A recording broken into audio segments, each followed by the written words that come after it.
আজকে আমরা দীপ্তভাবে বলতে চাই, শরীফ ওসমান হাদি হচ্ছে একটা আগ্নেয়গিরির নাম, যার লাভা আজ বাংলাদেশের প্রত্যন্ত অঞ্চল পর্যন্ত ছড়িয়ে পড়েছে।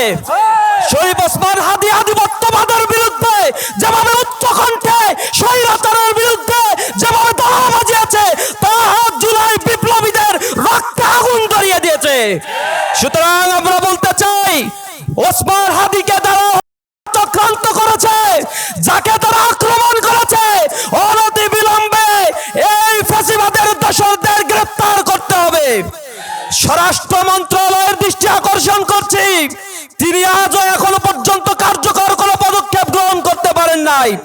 প্রশাসনে কোটি কোটি জনশক্তি টাকা এখানে বিনিয়োগ করা হয়েছে, অথচ কার্যকরভাবে ফ্যাসিবাদ নির্মূলে যে ধরনের উদ্যোগ গ্রহণ করার দরকার ছিল তা আমরা দেখতে পাইনি।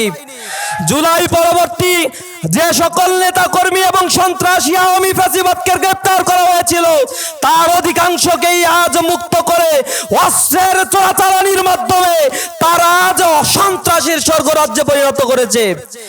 আমরা সরকারের দৃষ্টি আকর্ষণ করে বলতে চাই, অনতি বিলম্বে অবৈধ অস্ত্র যেগুলো রয়েছে সেজন্য সাঁড়াশি অভিযান পরিচালনা করতে হবে।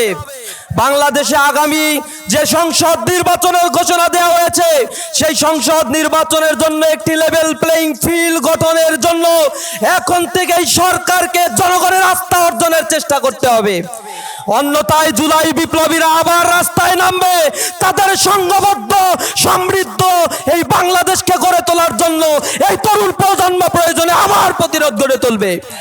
সকলের কাছে উদাত্ত আহ্বান জানাই, আল্লাহ রাব্বুল আলামিনের কাছে আমরা দোয়া করব, ইনশাআল্লাহ আমাদের বিশ্বাস, কোটি প্রাণের বিশ্বাস, সবাই আল্লাহর কাছে দোয়া করছে শরীফ ওসমান হাদি ফিরে আসবে এবং তিনি সুস্থ অবস্থায় আধিপত্যবাদের করাল গ্রাস থেকে এ ভূখণ্ডকে মুক্ত করার জন্য লড়াই চালিয়ে যাবে ইনশাআল্লাহ।